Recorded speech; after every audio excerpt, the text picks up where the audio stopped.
আসসালামু আলাইকুম ওয়া রাহমাতুল্লাহি ওয়া বারাকাতুহু।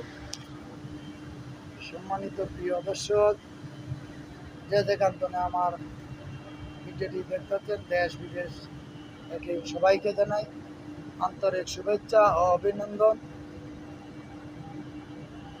আগামী 26শে এপ্রিল ঢাকা সৌরদ্দি মাঠে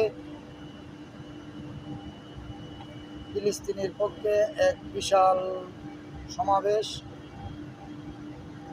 আপনারা যে যেখান থেকে আসবেন, এই লং মাসে আমাদের পক্ষ থেকে আপনাকে জানাই আন্তরিক শুভেচ্ছা অভিনন্দন। আর একটি স্লোগান, তুমি কে আমি কে, ফিলিস্তিন ফিলিস্তিন, ফিলিস্তিন আমাদের জান, ফিলিস্তিন আমাদের প্রাণ। এই ফিলিস্তিনের পক্ষে আমরা সব সময় কথা বলবো ইনশাআল্লাহ। কারণ একদিন আমরা লাপাইয়া শেষ করে দিতে পারি না। যতদিন পর্যন্ত ফিলিস্তিনে আন্দোলন থাকবে, ততদিন পর্যন্ত বাংলাদেশ তনে গর্জে উঠতে হবে। এই ইসরায়েলের বিপক্ষে আমরা সমাবেশ সবসময় করে যাব ইনশাআল্লাহ। আপনারা আসেন, আপনাদের পাশে আমরা সব সময় থাকবো ইনশাআল্লাহ, আছি, থাকবো। আপনারা যে কোনো প্রয়োজনে আমাদেরকে ডাক দিতে পারেন, আমরা উপস্থিত হব, সব সময় আপনাদের পাশে থাকবো ইনশাআল্লাহ।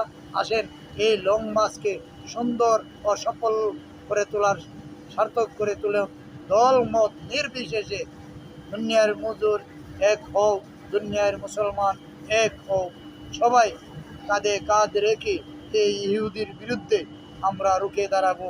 সবাই এই শপথ করে আগামী 26শে এপ্রিল এই শপথ করব, যাতে যতদিন পর্যন্ত ফিলিস্তিনে হামলা থাকবে, বাংলাদেশের মুসলমান ঘরে বসে থাকবে না ইনশাআল্লাহ, থাকবে না, থাকবে না।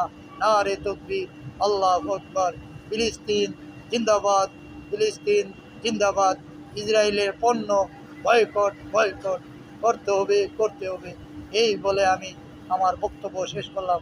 আসসালামু আলাইকুম ওয়া রাহমাতুল্লাহি ওয়া বারাকাতুহু।